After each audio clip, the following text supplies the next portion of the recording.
বা আওয়ামী লীগ নিষিদ্ধ না থাকলে, আওয়ামী লীগ ক্রিয়াশীল থাকলে জনগণ খাইতে পারবে।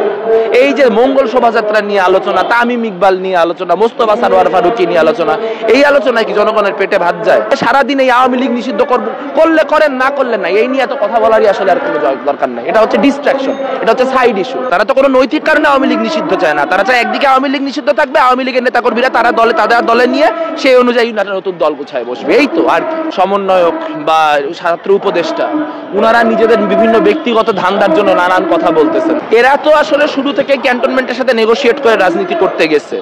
ক্যান্টনমেন্টের বাংলাদেশের রাজনীতিতে কোনো স্টেক থাকা উচিত না, মিলিটারির কাজ রাজনীতি নিয়ন্ত্রণ করা না। এই বুথ যদি তাদের ডে 1 থেকে থাকতো তাহলে এরকম হইতো না। তারা মিলিটারির দ্বারা এম্পাওয়ার্ড হয়ে অন্যান্য রাজনৈতিক শক্তিগুলাকে নিষ্পেষণ করার আইডিয়া নিয়ে নামছিল। এখন যখন মিলিটারির সাথে তাদের নেগোসিয়েশনে ঝামেলা হচ্ছে, তখন মিলিটারি খারাপ হয়ে যাচ্ছে।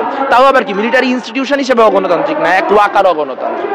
তো আসলে এইটা আমি সেভাবেই দেখি যেভাবে রাত 8টা-9টার কোনো বাংলা সিরিয়াল দেখি। এটা নাটক, এটা চলচ্চিত্র, এটা ডেইলি শো। এটার সাথে রাজনীতির সাবস্টেন্সের, মানুষের রুটি রুজির কোনো সম্পর্ক নেই। কারণ আমরা তো এই ডিলের মধ্যে নাই। আমরা তো পুঁজিপতির সাথে, এস্টাবলিশমেন্টের সাথে, মিলিটারির সাথে কোনো ডিল করে ক্ষমতা যাইতে চাই না। আমরা জনগণের অধিকারের জন্য লড়ি। সেই অধিকারের জন্য লড়তে লড়তে যদি 20, 30, 40 বছর পর জনগণকে মুক্ত করে ক্ষমতায় যাইতে পারি, যাবো। যদি না যাইতে পারি, সারা জীবন রাজপথে থাকবো। এই ক্ষমতার হালুয়া রুটির সাথে আমাদের কোনো ইস্যু। এইসব ফালতু কথা তো আওয়ামী লীগও বলতো না, যে আমাদের আন্দোলনের মধ্যে দিয়ে বিএনপি জামাত পুনর্বাসিত হচ্ছে।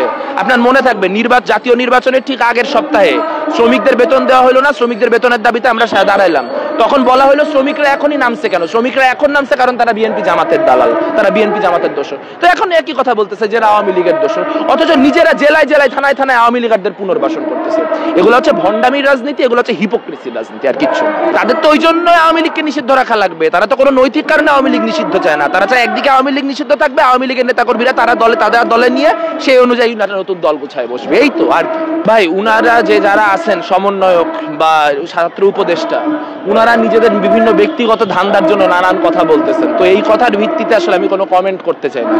কিন্তু আমি যেটা সহজ করে বুঝি সেটা হচ্ছে যে একটা দল একটা গণহত্যা চালাইছে, সেই দলটার বিচার হইতে হবে, এবং বিচার হওয়ার আগ পর্যন্ত তার যে নিবন্ধন, এটা স্থগিত থাকতে হবে। এর বাইরের যত কথা, এগুলা হচ্ছে অকারণ, মানে কি বলবো, মূল আলোচনা থেকে ডিস্ট্রাক্ট করার আলোচনা। আওয়ামী লীগ নিষিদ্ধ হয়ে কি হবে, না হয়ে কি হবে, আমার জনগণ তো খাইতে পারে না।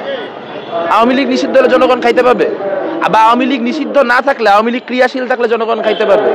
এই যে মঙ্গল শোভাযাত্রা নিয়ে আলোচনা, তামিম ইকবাল নিয়ে আলোচনা, মোস্তফা সরোয়ার ফারুকী নিয়ে আলোচনা, এই আলোচনায় কি জনগণের পেটে ভাত যায়? আপনার দেশে শ্রমিকরা দাঁড়ায় আছে 3 মাস, 4 মাস, 6 মাস, কেউ 14 মাস বেতন পায় না। আপনি চা বাগানে যায় দেখেন, চা বাগানে গতকালকে চা শ্রমিকরা রাস্তায় নেমে আসছে। তারা স্লোগান দিচ্ছে যে বেতন দে, রেশন দে, নইলে বুকে গুলি দে।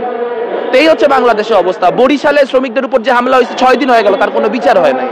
তো আপনার দেশের শ্রমিক খাইতে পায় না, আপনার দেশে নারীর নিরাপত্তা নাই, আপনার দেশে প্রান্তিক জনগোষ্ঠীগুলো বাঁচতে পারতেছে না, মাজার ভাঙা হইতেছে, আপনার দেশে এত ক্রাইসিস।